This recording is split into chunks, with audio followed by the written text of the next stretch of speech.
Welcome to How Stock Trades. In this channel, we're going to talk about discipline and consistency. Okay? These are the two words I'm going to hammer home. Discipline and consistency. You see, a lot of folks that are new traders, what they do is they go in and they pick up a strategy and then they hop around. And once the strategy stops working, they switch to another strategy. And they're always constantly looking at changing strategies. And unfortunately, what that ends up happening is that they don't really master one strategy. They don't understand the first principles of that set strategy to a point where they're hopping and they do 5 to 10 strategies, and let's say in a 10-year period.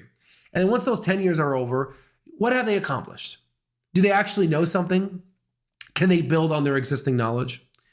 Quite a the times that I've seen with my 10 years of experience, the answer is no. So let's say, for example, you want to go from point A to point B. Like for me, I want to go and become a neurosurgeon. You know, quite often, few times, it's a direct, straight shot, right? But a lot of times, you're going to undergo some failures. You're going to undergo some roadblocks, which is normal. That's the process of success. You got to go through these roadblocks and failures because what ends up happening is you self-diagnose, you correct, and you construct a pathway based on your needs to get you from 0 to 1. The issue with the markets and the stock market is it's so different than how you might approach medicine. You see, you're seeing everyone in the stock market. If you see everyone going to this location, you got to stay back and you got to say, why is everyone going to this location? Like, for example, I said buy energy when no one was buying energy in November. Now everyone says buy energy. I'm saying, no, I'm staying away from energy. Yes, if you look at our intrinsic value calculation of ExxonMobil, you can see that, yay, the bull case can run up a few more dollars.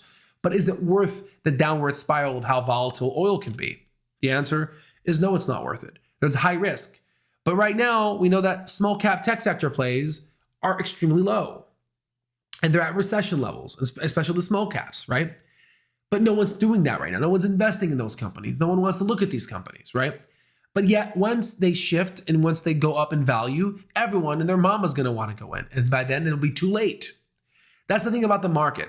You have to have a contrarian perspective. You got to look back and you got to say, okay, what are people not doing? Okay. But, you know, it's very difficult when you're starting off as a new trader, someone who's basically new into this game, because you think that, you know, maybe these people that are writing these articles know something that I don't. When in reality, all the information that you need to know in the market is available. There's obviously some things that we've seen, such as the smart money, dumb money confidence spread, and a couple of data points that we have that help us. But the biggest perspective is that you can get what I've received and what I've created by just honestly going down the rabbit hole of reading The Intelligent Investor by Benjamin Graham from 1949-48 and security analysis. You see, Benjamin Graham was the professor and the father of value investing at Columbia School of Business.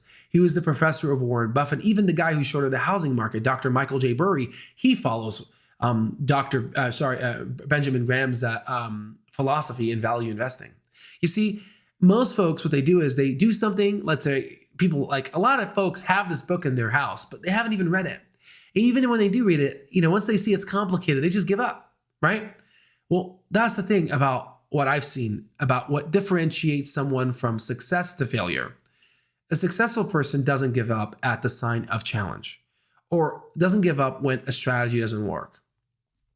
Fundamental investing works, okay? Because you're not trading a stock. You're not looking at a chart and looking at technical analysis and people spend hours drawing lines and putting all these things in charts when in reality, what does the chart represent?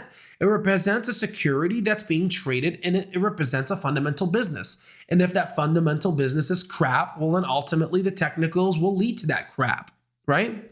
So this is something that most folks don't understand. They strategically just look at technicals. It's like looking at the patient and looking at their lab reports without actually looking at the patient as a whole, right? You can't do that. You need the history and physical, right? You need to understand the intricacies of how the patient is doing from the perspective of looking at them as a whole. And that's what fundamental analysis is.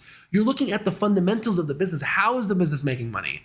Is so the problem is a lot of these folks, they do the technicals and they realize that they're competing with algorithmic trading, which is why we have everything in our stock trades platform.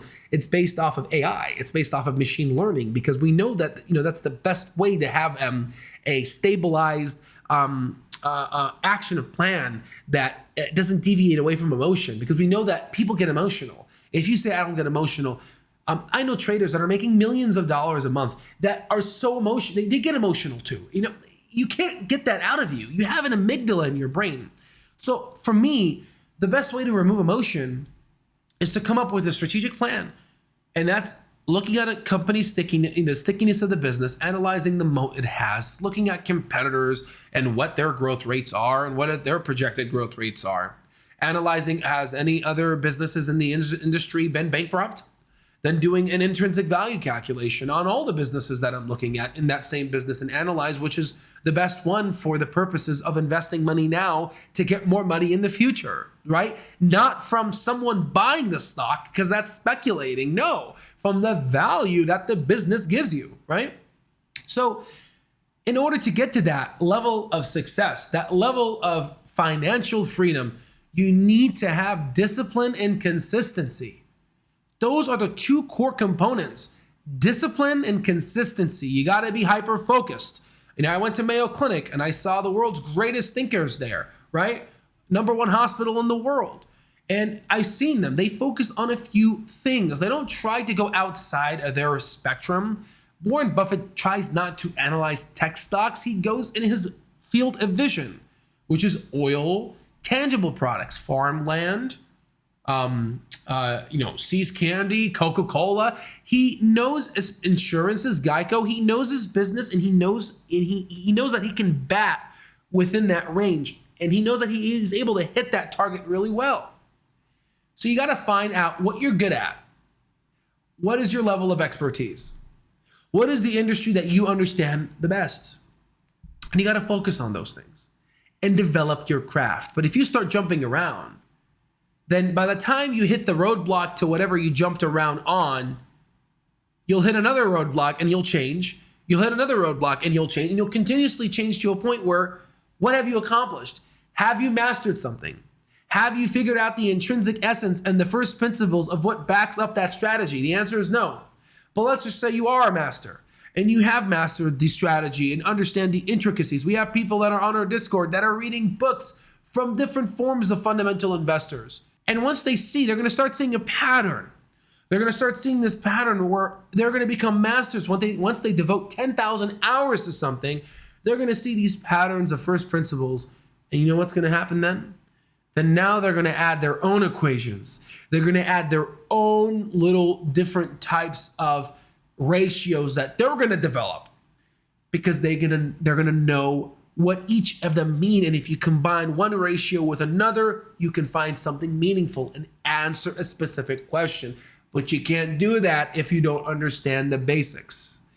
And you can't do that if you keep hopping around, because you're going to continuously learn and think that you know, which is called the Dunning-Kruger effect, right? You go learn a strategy, you think you're a genius when you're an idiot, but then if you do persist, you realize, oh, it's harder. People fail because they realize they're not getting it, or they think it's the strategy, not them, right?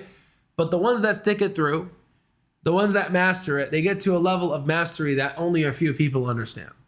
There's only a few people in this world that understand Maslow's hierarchy of needs to ascend to self-actualization. And that's very difficult to get to, and especially with the K-shaped recovery we're experiencing, with a lot of the rich getting richer and the poor getting poorer.